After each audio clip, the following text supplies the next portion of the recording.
aqui agora para que as pessoas também abrilhantem também com a nossa sabedoria, sapiência. Nossa amizade também. Nossa amizade, muitos anos. A gente viver essa loucura que é a advocacia, a gente sabe que é. Não tem como dizer que não. E assim, cara, pra gente iniciar o papo, já puxando já um gancho da área que sua principal área de atuação, a advocacia criminalista, cara. Aproveitando o ensejo também que você estava ontem visitando no presídio.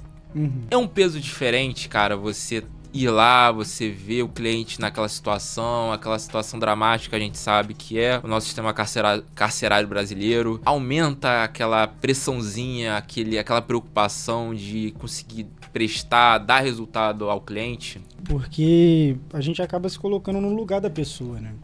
E eu lembro a primeira vez que eu fui em presídio, foi no Ari Franco, né, o famoso Água Santa. E para quem não conhece o Ari Franco, é um presídio no Rio de Janeiro, conhecido como Água Santa, que é basicamente como se fosse um poço, presídio que é subterrâneo. Então, quando a gente conhece o lugar que o nosso cliente está vivendo, claro, muitas vezes injustiçado, ou até não injustiçado, mas tá vivendo por algum motivo, acho que isso aumenta o nosso senso de responsabilidade. Cara, tem alguém passando por isso daqui e essa pessoa tá contando comigo pra tirar ela dali ou pra que aquele período que ela vai estar ali vai ser o mais justo possível. Sim. Então, sim, respondendo a sua pergunta, sim, né? Eu acredito e sinto que tem um peso a mais visitar, no sentido de isso é muito bom para nós, né, que o cliente vê com outro olho, o cara tá vindo aqui me ver, e muitas das vezes nem a família mesmo visita, sim, né, sim. E óbvio que a gente não faz uma visita igual a família faz, de levar as coisas e tal, mas é aquela... Às vezes até faz.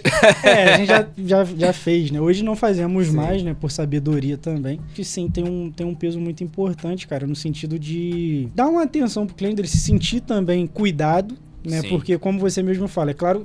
E esses dias uma amiga minha, psicóloga, me brigou comigo por isso que eu falei, mas é uma frase que você sempre fala, que o advogado é um pouco psicólogo também. Sim. Né? E ela falou, saber ouvir não é a mesma coisa que ser psicólogo. A gente tem que ter esse cuidado, né, cara? Esse certo tato também de conseguir visitar, de dar uma atenção. Por exemplo, eu fui pro Jericinó, pra quem não conhece, Jericinó é um complexo de presídios, cliente lá no Vicente Piragibe, e é o cliente que eu deixo por último pra visitar, porque eu sei que eu vou lá, eu vou ficar umas 2 horas conversando com ele, mas aí a gente conversa sobre a vida, né? Não só sobre o processo, né?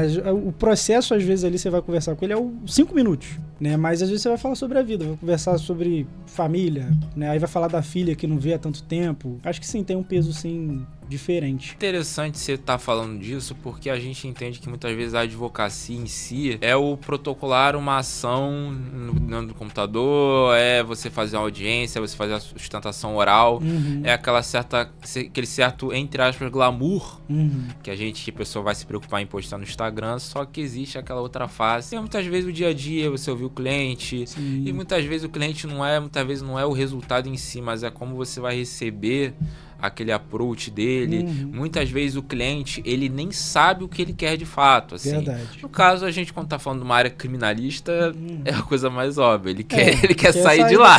Muitas vezes ele fica numa situação de que ele se sente injustiçado, tem que se aprofundar, que a gente vai fazer uma tese de mestrado. E às vezes é uma coisa que é recorrente, que é genérica, e a gente sabe que vamos se basear naquela tese que a gente sabe que tem grande chance de êxito. Hoje, né, só pra explicar minha área de atuação no direito criminal, né? As pessoas que olham de fora às vezes vão falar assim, existe o direito civil, existe o direito de família. Dentro de cada nicho desses, existem os subnichos, né? E hoje a minha principal área de atuação é defesa em tráfico de drogas. Acaba que existe sim uma recorrência no nosso escritório de perfis, eu diria, não sei se... Eu acredito que acredito sim, que perfis. Não exatamente o perfil do indivíduo, mas o perfil do caso, assim, né?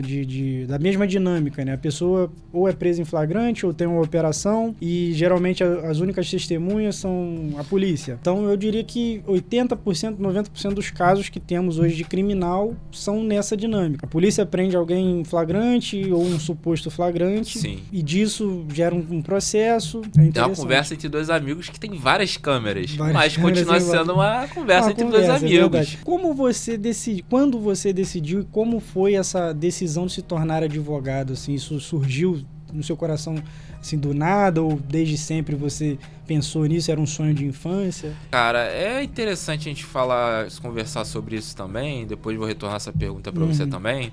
No direito, pra mim, aconteceu muito por acaso. Eu sempre fui uma pessoa que gostei muito de estudar, ser muito nerdzinho de humanas. A gente acaba ficando meio perdido na época do vestibular e assim... Eu sempre gostei muito de história, eu pensei muito tempo em fazer história, só que eu acabei caindo no direito. A gente entra no meio da faculdade, pra quem não sabe, pra pessoas que se chegar não apenas amigos. Primeiro dia da faculdade eu conheci essa pessoa que vos fala. Mas assim, quando você entra na faculdade, assim, no direito, a gente sabe que tem um perfil muito heterogêneo. Vai ter aquela pessoa que, cara, eu só quero lá pra passar com um concurso. Eu não quero nem pensar em advogar. E você tem aquela galera que tá perdida que muitas vezes nem vai terminar a faculdade. Ou que é o sonho do pai, né? Da mãe que tá seguindo ali, ou o pai tem um escritório e... Porque é uma... Porque assim, por mais que se fale muito de saturação do mercado, ainda é uma profissão muito glamorizada. Sim, de fato. A própria nomenclatura de doutor é uma coisa que, assim, tem aquele glamour. Você pegar um caso perdido e conseguir reverter, assim, né? Um caso que aparentemente perdido, que talvez né? Nesse caso, por exemplo, o voto seria totalmente o contrário do que você estava defendendo, mas o seu trabalho fez com que ela voltasse atrás, reavaliasse. Sim. Eu acho que uma coisa fundamental da advocacia, que também serve como conselho, nós, enquanto advogados, não é a petição que a gente escreve, não é o carro que a gente dirige, não é o terno que a gente usa. A única coisa que o advogado tem, de fato, a única arma que ele tem é a palavra. É verdade. Não necessariamente é verdade.